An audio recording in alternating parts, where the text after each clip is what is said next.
I thought it would be cool to be called a doctor.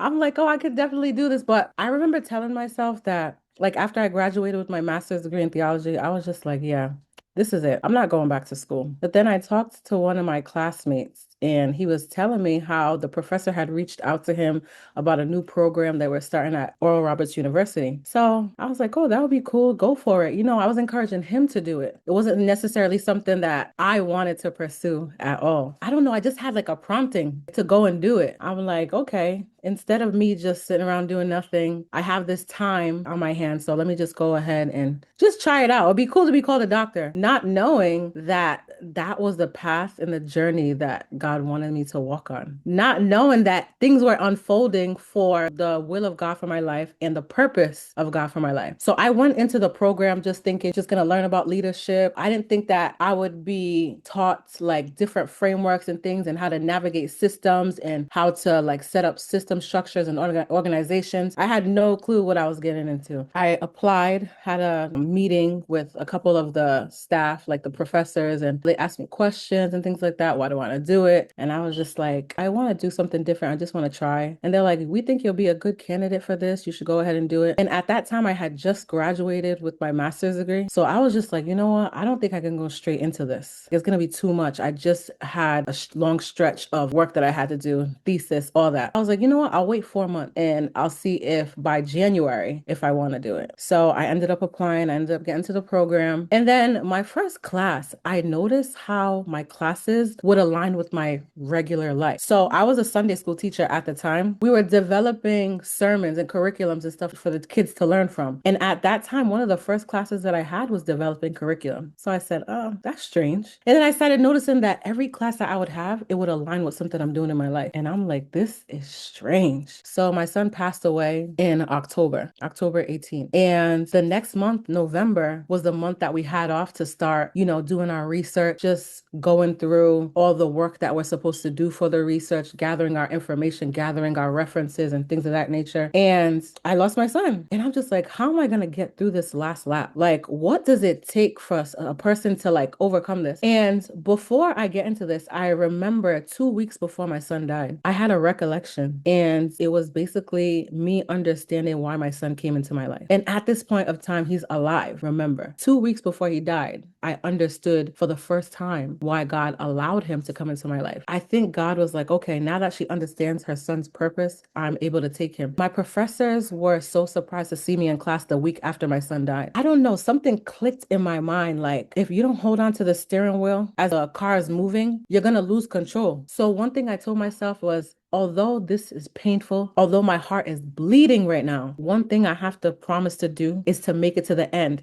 Because if I truly believe that God sent my son in my life to correct the path that I'm on, then that means I have to stay the course for him. So I said, I'm going to pick up, I'm going to dry my tears, and I'm going to keep going. So the next week I came into class and my professors were looking at me like, is this girl okay? Like, why is she in class? And I just sat there. I cried because it was fresh. But one thing that one of my professors said to me, she was like, wow, you're doing this for your son, huh? And all I did was shake my head yes. And she was just like, just know that the choice that you just made is going to be the reason why you pull through and you'll be able to tell the story. Hence, I'm here telling the story. So after that, all my classmates, they gathered around me. They became my family. They sent me things. They would call me along the way, just encourage me. And so many things happened to each of the colleagues. One thing I want to say is when you're pursuing something great in life, there will always be something to resist you. But your ability to resist the resistance is what will get you to the finish line. So a lot of them on graduation day, they were like, thank you so much. Thank you. But I'm like, thank you. You guys would call on me, check on me and stuff like that. So having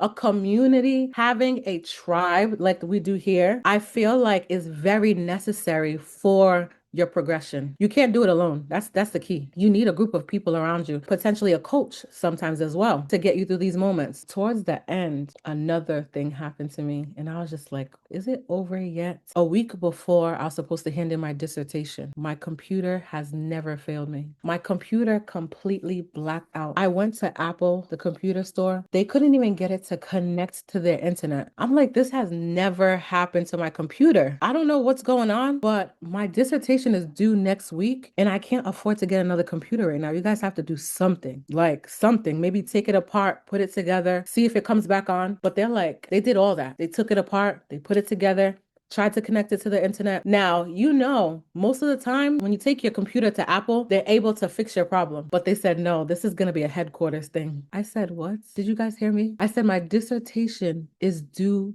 next week. Not next week all the way on Friday, but next week on Sunday. And it's Wednesday right now. So I have a couple days to get it together because they're just like, we can't do anything. We'll try to put a note in there, but most likely we have to follow protocol. And he said, here's how it's gonna go. He said, we're gonna send your computer. I said, well, can you give me like a makeshift one or something? He was like, yeah, we could, but you're gonna have to pay the full price of another one. I said, I do not have that right now. So he said, this is what's gonna happen. We're gonna send your computer out, and it takes 5 to 10 days for them to examine it, make sure there's no water damage or anything, make sure that you didn't inflict any harm on the computer. Because once we're able to determine that you didn't do anything to the computer and it failed by itself, then we can send you a completely free one, an upgraded version, because we don't carry this version anymore. That's how long I had it, and it didn't fail. 5 years. I said, okay. And then I remembered I have my son's laptop at the house. So I had to pull up Cloud on my son's iPad, and I had to begin to type my dissertation on my son's iPad. Now imagine the iPad does not have the same features as a computer. So I'm just like, I don't know how I'm going to do this, but I'm going to get it together. I had to reach out to my professor, say, look, this is what's going on. And she was like, okay, if you need the extra time, we can give it to you. But I was determined. I was just like, no. So I ended up sending my laptop back because they sent it to me fairly quickly. I think within 24 hours, they sent me the box to send it back to them. I sent it back, and can you believe within 24 hours, they sent me my new computer? Something that's supposed to take 5 to 10 days for them to do, they did within 24 hours of receiving my computer. So it got to me, got it together, set it up, opened up iCloud, transferred all my documents, and then had to like fix a couple things. It was due on Sunday. I handed it in between the hours of 11 and 12. The latest time was 11:59 for us to hand it in. So between 11 and 12, I handed in my dissertation. There was a time where I was just like, you know what? I think I should just hold off on this degree. I don't know. So I called one of my classmates that had graduated in the first graduating class, and like she encouraged me. She was like, I think you're thinking too much into this. She was like, just calm down. I started crying because you imagine all the things that are going on. My son just passed away. I have to do this work to try to get over this last lap. I have 6 months left to graduate. And she's just like, you know what? Calm down. She was like, you're going to make it through. I promise you. She was like, everyone goes through this moment. So I encourage you, if you're going through this moment, everyone goes through this moment where you're just like, I don't know if I could do this. Should I quit? Should I hold off? But no, just keep going. Just give it all you have. The hardest academic challenge was keeping my mind. We all know that in order for you to do any type of research, you have to have your mind together. So it's just like, how do I keep my mind in a place where I don't fall into depression? You need a level of enthusiasm to do work. But because my work was aligned with my purpose, that gave me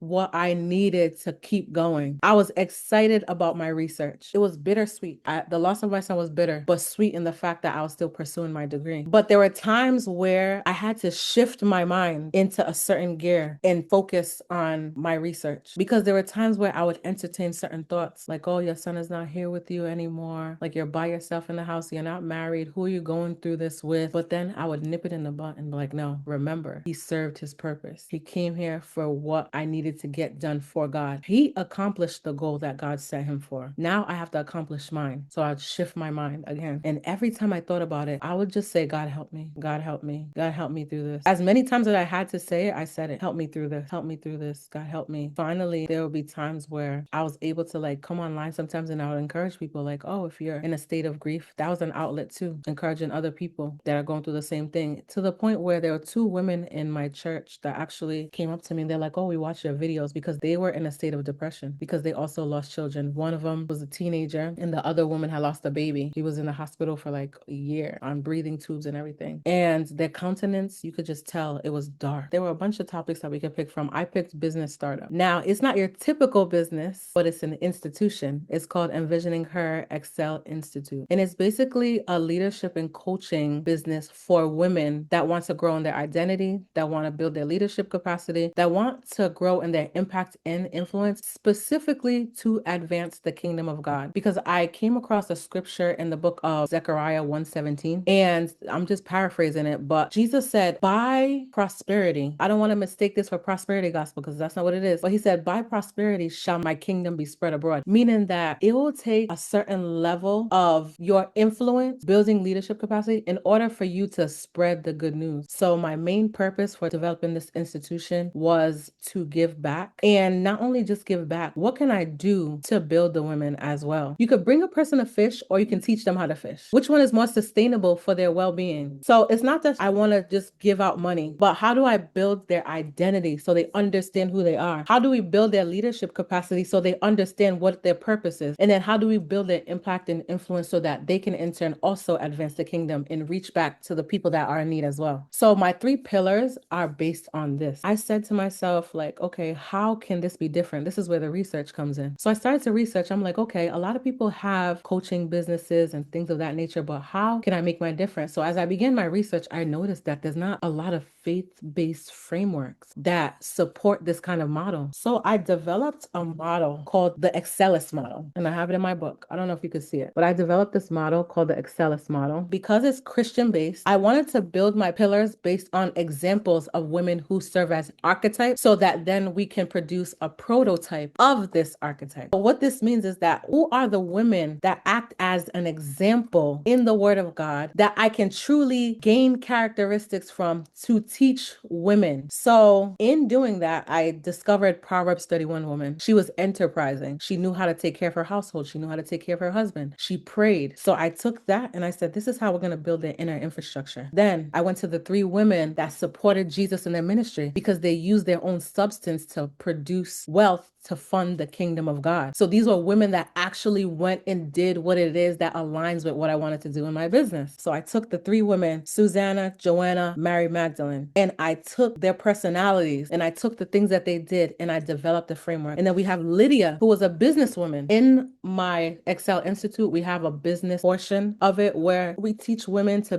develop their businesses. So we start from the ground, develop their business plan, teach them how to develop the business along the way, how to scale their businesses so that they're prepared to fund the kingdom of God. Obviously, take care of their own household like the Proverbs 31 woman, but also how do you reach back? So I kind of made it like a cycle where you don't leave them on their own after you teach them leadership. You don't leave them on their own after you teach identity. Because in my research, what I found is that these programs are great, but it was not all encompassing. And then also it didn't focus on the Christian aspect that I wanted. So I said, okay, this is what's missing in this body of research. Because as we all know, as doctoral students, we're adding to a body of work. We're building upon what has already been built. And then we're adding whatever it is that we discover newly to that body of work. So I said, okay, this will be my portion. So that's what I developed in order to complete my research. And Envisioning Her Excel Institute will be launching in 2027. Right now, I'm just in my preparatory phase, putting my curriculum together, getting my books published so that each pillar has a book that they're actually able to glean from. And then it has my framework in this one for internal infrastructure, dealing with identity. My next book, Power Trip, coming out on the 28th, is dealing with now that we know how to deal with our infrastructure. I'm not just teaching you how to build your business, but now how do you navigate the business? What do you need in order for your business to be successful? So what Power Trip, my book Power Trip, focuses on is leadership capacity. How do you truly develop the leadership capacity that you need to sustain the building? So I take them through the historical aspect of Rome. We know that Rome had pillars. Rome was one of the greatest empires that we see. But what caused Rome to fall? So we look at their development. And one of the things that I found in my research, my personal research of Rome, is that they built roads first. So they had goals. So I use their roads as a representation of goals because in order for you to build any type of infrastructure, you need goals. So they built roads first. And that's what added to their level of expansion. That's how they gained commerce. That's how they were able to trade. So I take all those different pillars and I basically express like, this is how they fell. This is how they sustained. This is how they ran their organization. And now how can you translate this to run your own organization? What are the capabilities that you have already that are in place to sustain the model of business that you're running. How does it align? So I'm not only teaching them about their identity, I'm not only teaching them about leadership capacity, but I'm teaching them about how to actually run a sustainable business. We're not just going to let you go and say, prove it, like do it yourself. No, we're going to teach you in order to have this type of business, you need this capability. If you have this capability, more than likely you're going to be successful in this area because you have what it takes to sustain the structure of the building that you're building. You have the blueprint. I work with Dr. Tippins. This is one of the pivotal things that I did not mention yet. And